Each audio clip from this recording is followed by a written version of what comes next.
for the very first time, tonight we are hearing from a close friend of a Minnesota man that was killed in an avalanche in Alaska along with two other men. Jeremy Life and two of his friends were skiing in the mountains near Girdwood Tuesday when authorities say that an avalanche buried them in at least 40 feet of snow. Today, Joe McCoy talked with friends of Jeremy's about the legacy he now leaves behind.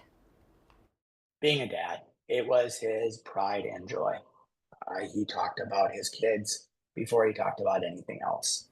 Those close to Jeremy Life knew how lucky they were to have him by their side. Jeremy and I have been good friends since middle school. I met him on his 21st birthday, which is pretty, if you know Jeremy, that was a good time. Two of Jeremy's closest friends, John Fritz and Brandon Wiedemeyer, say the 38-year-old was a family man first and foremost. He leaves behind his wife Q and their two boys, Austin and Hudson. Whenever we all got together, he was the one that's in the pool for hours, or the next day in the living room with the kids watching cartoons in the morning. Jeremy and two friends were killed by an avalanche Tuesday while skiing in Girdwood, Alaska. It's estimated that avalanche buried the men under at least 40 feet of snow. He did live life to the fullest. Brandon says Jeremy taught him patience and to not take life so serious. The thing he will miss most, Have you heard that before?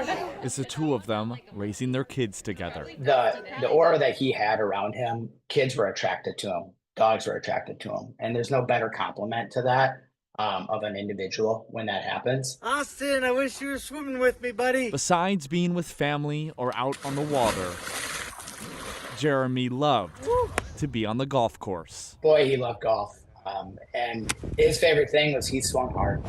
And he swung as hard as he possibly could. It would go 300 yards dead straight, and it was a thing of beauty, or it would go 300 yards dead in the woods. A husband, dad, and best friend who never lost the kid at heart. It's going to be tough, explaining to our children the magnitude of what he has touched in our lives.